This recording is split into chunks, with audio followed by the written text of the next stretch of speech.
अस्सलाम वालेकुम गाइस। तो आज हम स्टैटिस्टिक्स के ऊपर जो है वो बात करेंगे और इसको इन डेप्थ जाके पूरा समझेंगे कि ये होता क्या है। ठीक है। अच्छा, स्टैटिस्टिक्स के ऊपर जब हम बात कर रहे हैं तो हमें ये पता होना रहना चाहिए कि इसके अंदर कौन कौन से टॉपिक आते हैं और आज हम कौन कौन से टॉपिक्स के ऊपर जो है वो बात करेंगे। ठीक है। अच्छा जी, यहाँ पे सबसे पहली बात जो हम आज करने जाएँगे वो है कि what is meant by statistics. वैसे ये जो है वो मैथ्स में इतना क्वेश्चन इसका आता नहीं है, लेकिन आपको ये पता हो कि स्टैटिस्टिक्स क्या होता है, हम इसके ऊपर बात करेंगे। फिर हम बात करेंगे कि डेटा क्या है, कौन-कौन सा डेटा होता है। सबसे पहला होता है डिस्क्रीट डेटा, कंटीन्यूअस डाटा। फिर इन्हीं दोनों डाटा की जो है वो रिप्रेजेंटेशन भी पढ़ेंगे। फिर हम पढ़ेंगे difference between discrete and continuous data में, और फिर इन्हीं का ही डिस्क्रीट और कॉन्टिन्यूअस का ही हम ग्रुप डाटा और अन ग्रुप डाटा भी पढ़ेंगे। ठीक है। अच्छा, इसके बाद जो आपके पास बात आती है वो फ्रीक्वेंसी डिस्ट्रीब्यूशन की बात आती है कि क्लास इंटरवल क्या होता है, मिड पॉइंट क्या होता है, lower bound upper bound sorry lower limit upper limit, class की बाउंड्रीज, इन सब के बारे में जो है वो हम इन डेप्थ जाके पढ़ेंगे, और जहाँ जहाँ हमें लगा कि क्वेश्चन सॉल्व करने हैं हम वहाँ क्वेश्चन भी सॉल्व करेंगे। फिर हम बार बार graphs, line graph, pie chart, histogram सब पढ़ेंगे। और जो इसका मेन चीज़ है, जो मेन इसका हिस्सा है वो ये है मीन, मीडियन, मॉड। इसका जो है वो मेन, आप कहोगे कि मेन पार्ट है, मैं कहूँगा ये 40% जो है वो स्टैटिस्टिक्स का मेन पार्ट कहलाता है आपके पास, जो मीन, मीडियन, मॉड। ठीक है। इसके बारे में भी हम फुल डेप्थ में जाके बात करेंगे। तो चलिए हम यहाँ पे स्टार्ट करते हैं। तो सबसे पहली बात जो यहाँ पे आती है वो ये आती है what is meant by statistics, कि हम स्टैटिस्टिक्स से मतलब क्या है। यहाँ पे स्टैटिस्टिक्स का मतलब है कि एक कोई भी डाटा को कलेक्ट करना, ऑर्गेनाइज करना या इंटरप्रेट करना डाटा को, ताकि आप अपने डिसीजन बना सको या उसका पैटर्न को समझ सको। इसको यूज़ कहाँ किया जाता है? इसको यूज़ किया जाता है साइंस में, बिज़नेस में, गवर्नमेंट में, मतलब कि हर फ़ील्ड में इसका काम आता ही आता है। आप ये नहीं कह सकते कि ये काम नहीं आता है। ठीक है? अच्छा, फिर इसके बाद जो हम बात करेंगे वो ये बात करेंगे कि डेटा क्या होता है? क्या हम बात करेंगे कि डेटा क्या होता है? Data refers to the information collected। क्या होता है data? Data refers to the information collected for reference या एनालिसिस। मतलब कि फॉर एग्जाम्पल मुझे ये पता लगाना है कि पिछले एक हफ्ते में कितनी बारिश हुई है, तो मैं पिछले पूरे एक हफ्ते का Monday, Tuesday, Wednesday, Thursday, Friday, Saturday, Sunday का मैं देखूंगा कितने कौन कौन से दिन बारिश हुई है। फिर मैं वो जब लिखूंगा सारा या कहीं पे ऑर्गेनाइज करूँगा, मैं उसको बोलूँगा कि मैंने पिछले 1 वीक का डेटा निकाला है या डेटा को ऑर्गेनाइज़ किया है in order to see that how many rainy days were there. ठीक है? इसको बोलते हैं डेटा। लेकिन फिर डेटा की 2 मेन टाइप्स भी हैं।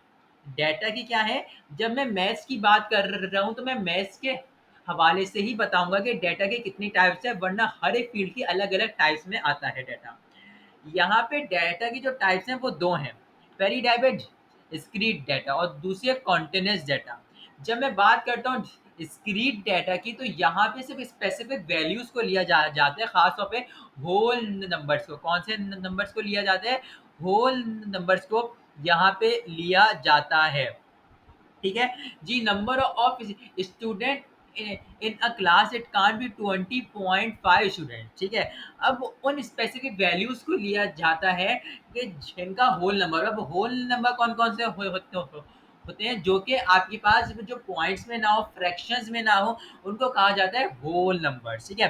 फॉर एग्जाम्पल मुझे ये निकालना है कि कितने बच्चे हैं एक क्लास के अंदर, तो मैं ये लिखूंगा ना कि 20 है, 21 बच्चा, मैं ये नहीं लिखूंगा 20.5।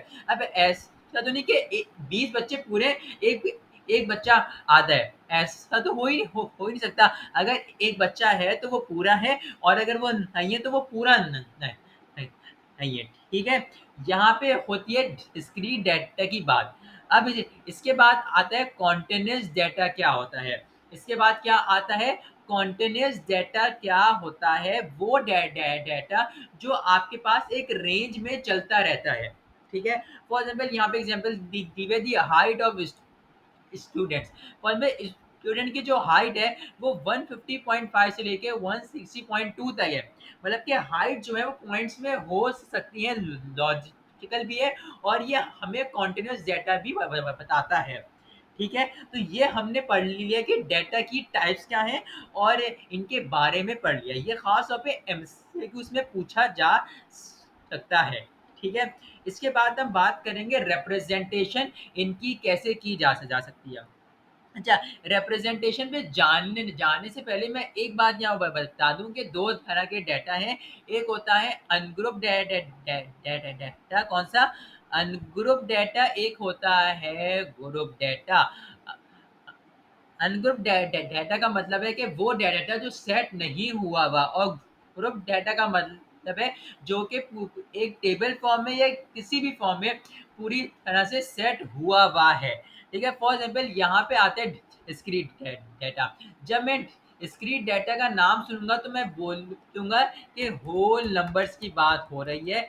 होल नंबर या पे स्पेसिफिक वैल्यूज।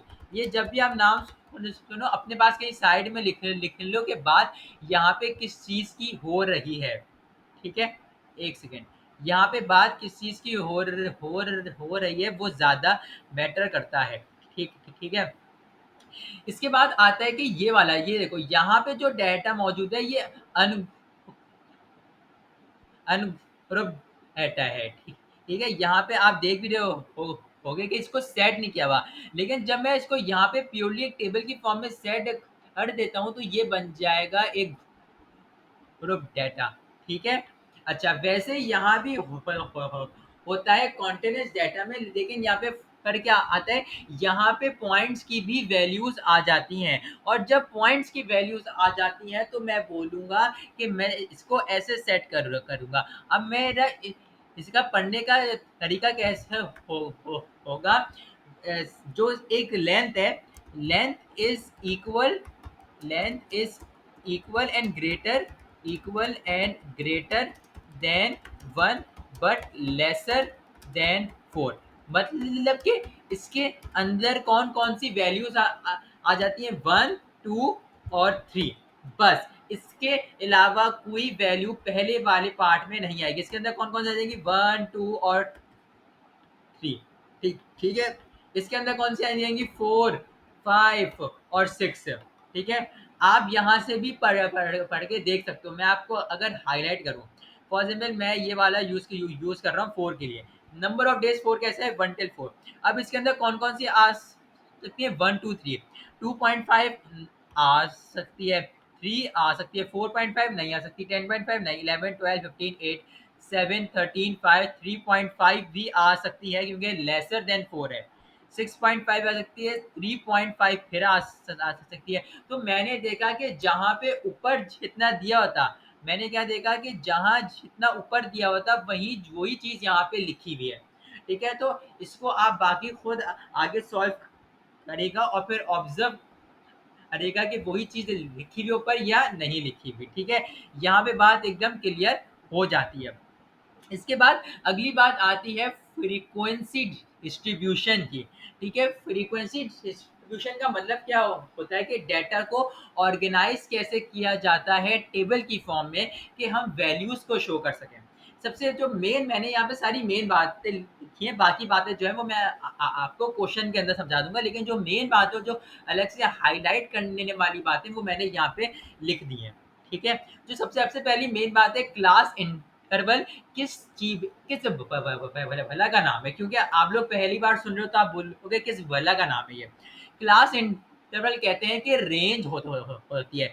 जैसे जैसे मैंने यहाँ पे ऊपर बताया था ना कि ये 1 till 4 है, या 4 till 7, 7 till 10, 10 to 13, 13 to 16। ये आपके पास क्या है? ये आपके पास क्लास इंटरवल है कि कौन सी रेंज की वैल्यूज मौजूद है। ठीक है, फिर मैं मुझे ये पता करना है कि साइज क्या है क्लास इंटरवल का। साइज क्या है क्लास इंटरवल का? उसका फॉर्मूला है ये, largest value minus smallest value divided by number of classes, divided by number of classes. ठीक है, ये वाली बात पे मैं आपकी इसकी और एक्सप्लेनेशन जो है वो मैं आपको जो है वो अलग से एक क्वेश्चन में भी समझा दूंगा। फिर इसके बाद आता है mid point of class interval. जो मिडिल वैल्यू होती है क्लास इंटरवल की, जो मिडिल वैल्यू होती है क्लास इंटरवल की, उससे कहते हैं mid point of class interval. Mid point जो है वो हम कैसे निकालते हैं, lower limit plus upper limit. जो क्लास इंटरवल मैंने फॉर एग्जाम्पल लिखा कि आपके पास क्लास इंटरवल मेरा है 0 से लेके 10, ठीक है। अब जब ये 0 से लेके 10 है तो मुझे पता है यहाँ पे लार्जेस्ट वैल्यू कौन सी है, 10 है, तो मैंने यहाँ पे 10 लिख दिया। स्मॉलेस्ट वैल्यू 0 है तो मैंने 0 लिख दिया, और फिर मैंने डिवाइड कर दिया 2 से। तो मेरे पास आंसर कितना आ जाएगा, मेरे पास आंसर आ जाएगा 5 का आंसर आ जाएगा, जो कि साइज ऑफ क्लास इंटरवल कितना है, 5 है यहाँ पे एक साइज ऑफ क्लास इंटरवल। सही, ओ सॉरी 1 है यहाँ पे क्लास इंटरवल का, जो वो है आपके पास, सॉरी सॉरी यहाँ पे अपॉन में 2 आएगा, वो 10 आएगा, 2 नहीं आएगा। तो जो क्लास इंटरवल का साइज है वो है 1। ठीक है, यहाँ तक बात क्लियर है। फिर आती है मिड पॉइंट कैसे निकालूंगा, lower limit plus upper limit. Lower limit यहाँ पे कौन सी है, मैं पेन चेंज करता हूँ, लोअर लिमिट कौन सी है, 0, और लार्जर लिमिट कौन सी है, अपर लिमिट कौन सी है, 10। तो मैं लिखूंगा 0 प्लस 10 डिवाइडेड बाय 2, तो मेरे पास जो मिड पॉइंट निकलेगा वो निकलेगा 5। ठीक है, यहाँ तक बात क्लियर है एकदम, सही है। फिर आती है क्लास की बाउंड्रीज क्या होती है। These are the actual limit of each class interval helping avoid gaps between intervals. अगर मैं बात करता हूँ लोअर क्लास बाउंड्रीज की, तो मैं उसके अंदर सब्ट्रैक्ट करूंगा 0.5। मुझे अगर कहीं क्वेश्चन में बोला गया हो कि लोअर क्लास की बाउंड्री निकालो, तो मैं लोअर का क्लास में से 0.5 को माइनस कर दूंगा। फॉर एग्जाम्पल रेंज है मेरे पास 10 से लेकर 20, यहाँ पे देखा जाए तो सबसे लोअर कौन सा है, यहाँ पे 10 है सबसे लोअर। तो जो 10 है मैं उसमें से 0.5 जब निकालूंगा तो ये कितना बचेगा, ये बच जाएगा 9.5। और अपर क्लास बाउंड्री क्या होती है कि अपर में प्लस कर दो 0.5, जो कि बच जाएगा 20.5। ठीक है, यहाँ तक बात एकदम क्लियर है। अब इसका क्वेश्चन को अटेम्प्ट करते हैं और समझते हैं क्वेश्चन हमसे पूछ क्या रहा है। The maximum temperature in degree of और for 30 days in a year is given below. Construct the frequency distribution table. जब मैं फ्रीक्वेंसी डिस्ट्रीब्यूशन टेबल बनाऊंगा तो मुझे कौन कौन सी चीज़ों को लिखना पड़ेगा। सबसे पहली जो मुझे चीज़ लिखनी पड़ेगी वो ये लिखनी पड़ेगी कि क्लास इंटरवल्स कितने हैं। आपके पास क्लास इंटरवल जो हैं वो कितने हैं, सही है। क्या कितने क्लास इंटरवल कितने हैं, आपके पास टैली के मार्क्स कितने हैं, फ्रीक्वेंसी क्या है, मिड पॉइंट क्या है, और आपके पास क्लास की बाउंड्री क्या है, ये भी बात हमें लिखनी होती है। अब इन सारी बातों को मैं आपको बताता हूँ क्या सीन है इन बातों का। मैंने बोला भाई ये डाटा है। यहाँ पे लार्जेस्ट वैल्यू मैं अगर देखूं, सबसे बड़ी वैल्यू मैं अगर देखूं, तो वो है 39। ये रहा वो 39 की वैल्यू। ठीक है, कौन सी है, 39 यहाँ पे सबसे बड़ी वैल्यू है। और जो सबसे छोटी वैल्यू है वो 15 है। ठीक है, और नंबर ऑफ क्लासेस यहाँ पे गिवन कितनी है, ये मैं कैसे ये वाली चीज मैं कैसे निकालूंगा, मैं ये वाली चीज कैसे निकालूंगा कि मैं जो हूँ ऊपर वाले फार्मूला में देखो कि अगर हमें नंबर ऑफ क्लासेस निकालनी है तो हम कैसे निकालेंगे। हम इसमें से जो है वो ये वाली चीज देखो, largest value minus smallest value divided by number of values. ठीक है, तो मैं क्या करूंगा, मैं यहाँ पे जो है वो आपके पास सबसे बड़ी वैल्यू 39 माइनस 15 डिवाइडेड बाय 30, तो हर एक वैल्यू जो है वो आपके पास निकल के आ जाएगी। ठीक है, अब नंबर ऑफ क्लासेस जो है या मुझे साइज निकालना है इंटरवल का, तो वो मैं कैसे निकालूंगा, मैं यहाँ पे निकालूंगा 5। अब largest value minus smallest value, तो मैं 39 माइनस 15 करूंगा तो मेरे पास आ जाएगा 24। ठीक है, अब नंबर ऑफ क्लासेस कितनी है, यहाँ पे नंबर ऑफ क्लासेस मौजूद है आपके पास 5 है ना। जब आप 24 को डिवाइड करोगे 5 से तो आंसर आ जाएगा 4.8। आपके पास नंबर ऑफ क्लासेस है कितनी, यहाँ पे आपके पास 4.8 है। तो आप जो हर क्लास का इंटरवल बनाओगे या हर क्लास का साइज बनाओगे वो आप कितना बनाओगे, 5 का साइज बनाओगे। अच्छा, मैं यहाँ पे एक चीज़ दिखाता हूँ, ठीक है? एक सेकंड रुकना।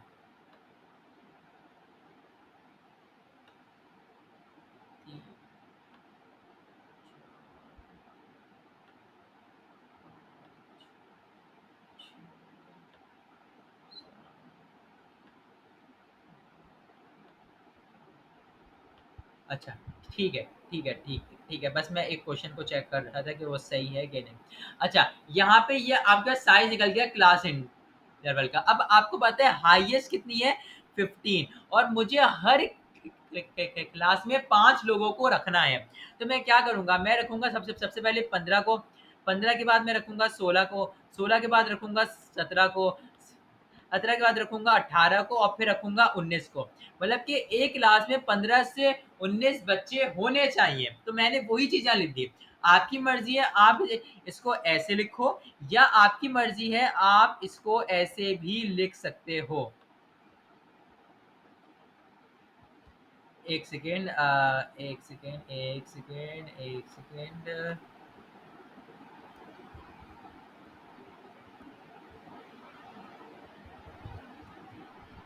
अच्छा, ये ऐसे भी लिख सकते हो आप चाहो तो, लेकिन वो आपकी मर्ज़ी है, ये बहुत ज़्यादा कॉम्प्लिकेटेड हो जाता है, तो इसलिए हम ये लिखवाते नहीं हैं, ठीक है?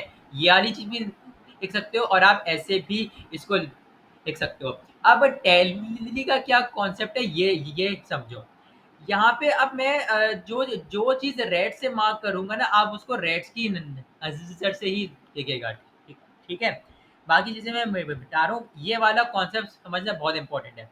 15 से लेके 19, अब मुझे यहाँ चार्ट में देखना है कि 15 से 19 वाले कौन-कौन से हैं, सही है? 36 नहीं है, 15 से 19 नहीं, ये 18 है, 15 है, 18 है, 15 है, 15 है, 16 है, 16 है, 16 है, 25 है, 23 है, और 39 है, 30 है, 15 है, 15 से 19 है, ये वाली। तो कितने हो गए? 1, 2, 3, 4, 5, 6, 7, 8। 8 हो गए। 8 हैं नहीं वैसे, कितने हैं? 8 होंगे नहीं, एक और है मेरे ख़्याल से कहीं। मैं कहीं शायद भूल गया हूँ। 26, 24, 34, 1, 2, 3, 4, 5, 6, 7, 8, 9 है यार, मैंने काउंटिंग में गलती कर दी, वाह! क्या बात है। अच्छा, 9 है यहाँ पे। अब मैं अगर इस वाले की बात करूँ तो इस वाली रेंज में 9 लोग आ रहे हैं, या 9 टेम्परेचर आ रहे हैं। अब मैं इसको टैली पे कैसे शो करूँगा? मैं ऐसे शो करूँगा, एक लाइन 1, 2, 3, 4। 4 जब हो जाएगी, तो जब मैं 5th बनाऊँगा तो 5th में इसको काट के दिखाऊँगा। ये 5, फिर क्या 6, 7, 8, 9, ये वाली चीज़ जो है वो यहाँ पे बनी हुई नज़र आ रही होगी। ये हो गए टैली मार्क्स। फिर आती है फ्रीक्वेंसी कितनी है? फ्रीक्वेंसी बोलते हैं कि उस वाली रेंज में कितने लोग आ रहे हैं, या कितने टेम्परेचर आ रहे हैं, कितनी बार आ रहे हैं। तो कितनी बार आ रहे हैं? 9 बार आ रहे हैं, तो 9 बार ही लिख दोगे। फिर मिड पॉइंट कैसे निकालोगे? अपर वैल्यू माइनस मिडिल वैल्यू। अब ये जो अपर वैल्यू है और माइनस प्लस कर दोगे इसके अंदर मिडिल वैल्यू, ये यहाँ से नहीं निकालोगे, ये इस वाली रेंज से निकालोगे। मतलब क्या करोगे? 19 प्लस 15 डिवाइडेड बाय 2 करोगे तो आपके पास 17 आ जाएगा। 19 प्लस 15 होता है 34, और 34 को जब डिवाइड बाय 2 करोगे तो आपके पास जो आंसर आएगा वो 17 आ जाएगा। इसमें तो कोई ऐसी मुश्किल वाली बात नहीं है। अब क्लास की बाउंड्री का मैंने क्या बोला था, जो क्लास का सबसे पहले वाली चीज़ होती है, जो लोअर लिमिट होती है, उसमें से माइनस कर दो 0.5, और जो अपर लिमिट होती है उसमें जो है वो प्लस कर दो 0.5। तो जब 15 में से 0.5 निकाल दोगे तो 14.5 बचेगा, और जब 19 में 0.5 प्लस करोगे तो 19.5 बचेगा। ठीक है, यहाँ तक बात एकदम क्लियर है। भाई, यकीनन कोई मुश्किल नहीं हुई होगी। फिर आती हैं drawings and interpretation of graphs. Bar graph जो है वो डिस्क्रीट डाटा के लिए यूज़ होता है। बार ग्राफ जो है वो डिस्क्रीट डाटा के लिए यूज़ होता है, मतलब कि एक स्पेसिफिक होल नंबर के लिए यूज़ होता है। लेकिन इसमें 2 होते हैं, एक वर्टिकल, एक हॉरिजॉन्टल। वर्टिकल जो है वो ऐसे बनता है, ये आप देख लो, और जो हॉरिजॉन्टल है वो ऐसे बनता है। ठीक है? फिर आता है लाइन ग्राफ जो कि शो करता है ट्रेंड्स ओवर द टाइम। ये देखो ये आप शो कर रहे हो कि ट्रेंड्स क्या चल रहा है, और ये वाला पॉइंट देखो, ये वाला पॉइंट देखें तो ये इक्वल पे आ रहा है 25 पे, ठीक है? फिर पाई चार्ट या बाय जो है वो डिस्प्ले करता है डाटा को या क्वांटिटीज को शो करना जब वो होता है आपके पास जो है इन अपीलिंग वे, तो हम पाई चार्ट को ड्रॉ करते हैं। इसके बाद आता है कि हिस्टोग्राम हिस्टोग्राम में डिस्ट्रीब्यूशन यूज होती है कंटिन्यूस डाटा की। क्या है फ़र्क? देखो, बार ग्राफ और हिस्टोग्राम जो है वो बहुत ज़्यादा सेम है, लेकिन यहाँ पे 2 फ़र्क हैं कि बार ग्राफ जो है उसके लिए डिस्क्रीट डाटा यूज़ होता है, और हिस्टोग्राम के लिए जो होता है वो कंटिन्यूस डाटा जो है वो यूज होता है। अब बार ग्राफ में क्या होता है, ये याली डायग्राम देखो, यहाँ पे बीच में गैप छोड़ा छोड़ा छोड़ा होता है, लेकिन हिस्टोग्राम में कोई भी गैप नहीं छोड़ा हुआ होता है, ठीक है? अब मुझे ये पता नहीं है, फर्स्ट में मेरे पास क्वेश्चन आ गया, अब मुझे बोला गया कि ग्राफ बनाओ, और मेरे पास इतने सारे ऑप्शन है कि मैं बार ग्राफ भी बना सकता हूँ, मैं लाइन लाइन ग्राफ भी बना सकता हूँ, मैं पाई चार्ट भी वो बना सकता हूँ, और मैं हिस्टोग्राम भी बना सकता हूँ। लेकिन मुझे नहीं पता मैं कौन सा बनाऊँ, मुझे एक ही बनाने में कन्फ्यूज़ हूँ। अब मैं बताऊँगा कि कौन सा डाटा को देख के कौन सी वाली बनानी है। जब बार ग्राफ हो तो इसकी सॉरी, जब आपको डिस्क्रीट डाटा दिया हो तो आप बार ग्राफ बनाओगे, जब कंटीन्यूअस डाटा दिया हो तो आप हिस्टोग्राम बनाओगे। जब आप आपके पास शो कर देते हो ट्रेंड्स ओवर द टाइम, तो लाइन लाइन लाइन ग्राफ, और जब प्रोपोर्शन से बताया हुआ होगा 30% इतना है, 40% इतना है, तो आप पाई चार्ट बराबर बनाओगे, ठीक है? यहाँ तक भी बात एकदम क्लियर है। फिर आता है मेन वाला कॉन्सेप्ट, सबसे मेन वाला कॉन्सेप्ट कि मेजर्स क्या है सेंट्रल टेंडेंसी के। इसमें इसके अंदर आती हैं 3 चीज़ें। इसके अंदर कितनी आती हैं? चीज़ें इसके अंदर आती हैं 3 चीज़ें, मीन, मीडियन, मॉड।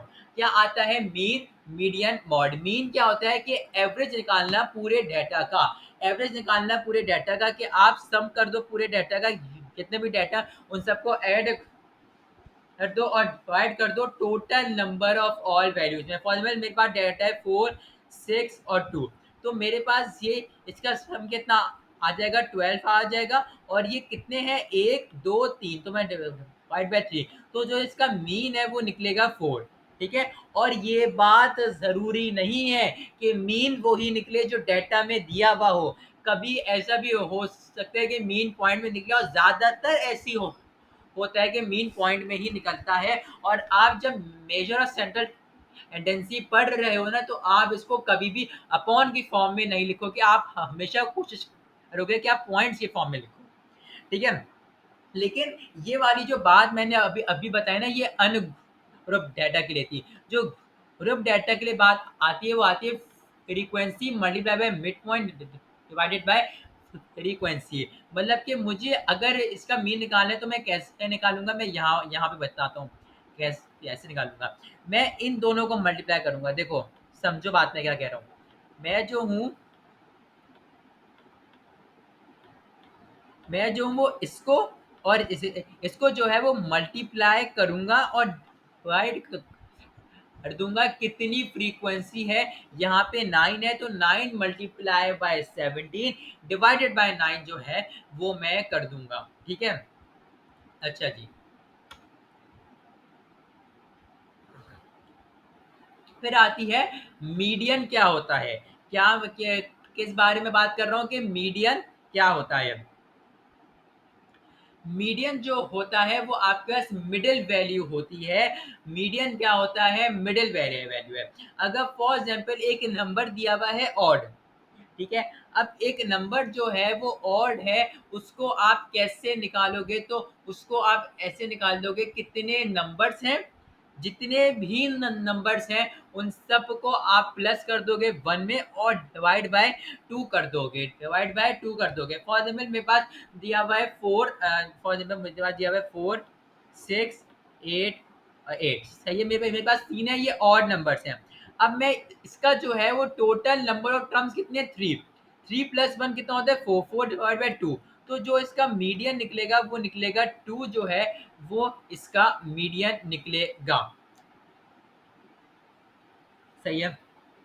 फिर आता है अगर नंबर इवन हो, मैंने फॉर एग्जाम्पल यहाँ पे मिला दिया 4, अब ये मिडल हो गया। अब इसको सबसे पहले आप सेट करोगे असेंडिंग ऑर्डर में। असेंडिंग ऑर्डर में कैसे सेट करोगे? 4 4 6 और 8। अब बीच की जो दो वैल्यूज हैं उनका आप मिड पॉइंट निकाल लो।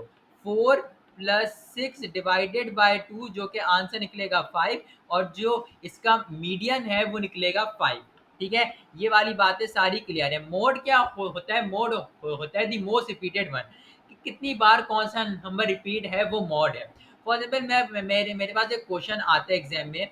देखो मेरे पास एक क्वेश्चन है 2 4 2 6 2 6 10। इसके अंदर रिपीटेड क्या है? इसके अंदर 2 रिपीटेड है, तो मैं बोलूंगा मॉड जो है वो 2 है। मॉड क्या है? 2 है। ठीक है, अब इसका एक क्वेश्चन सॉल्व करते हैं और यहाँ पे इसको एंड करते हैं। क्वेश्चन में बोला गया है फाइंड दी मीन, मीडियन और मॉड निकालना है, डाटा दे दिया गया। मीन मैं कैसे निकालूंगा? हर एक का मैं सम कर दूंगा। मैं क्या कर दूंगा? हर एक डाटा का सम कर दूंगा और डिवाइड बाय उसके नंबर से कर दूंगा। कितना है? 1 2 3 4 5 6 7 8 है, तो मैंने 8 से डिवाइड किया, मेरे पास आंसर है 22.75। और मैंने बोला था कि पॉइंट में ज्यादातर आंसर आते हैं और फ्रैक्शन में कभी नहीं छोड़ना। फिर मीडियन कैसे निकालूंगा? पहले मैं इसको सेट करूंगा असेंडिंग ऑर्डर में, मतलब कि छोटे से बड़े में सेट करूंगा बीच की दो वैल्यूज। देखो बीच की दो वैल्यू, यहाँ से 3 निकाला है, यहाँ से 3 निकाला है, बीच की दो वैल्यूज कौन सी है? 21 और 22। तो मेरे पास जो इसका निकलेगा 21.5, इसका जो है वो मीडियन निकलेगा। फिर जो मॉड है वो रिपीटेड वन है, आप देखोगे 20, और 20 जो है वो सबसे ज्यादा रिपीटेड है, तो आंसर भी कितना हो जाएगा? 28। और आई होप सो कि आपको ये पूरी पीडीएफ जो है वो समझ में आई होगी। कोई क्वेश्चन हो तो पूछ लीजिएगा। ठीक है।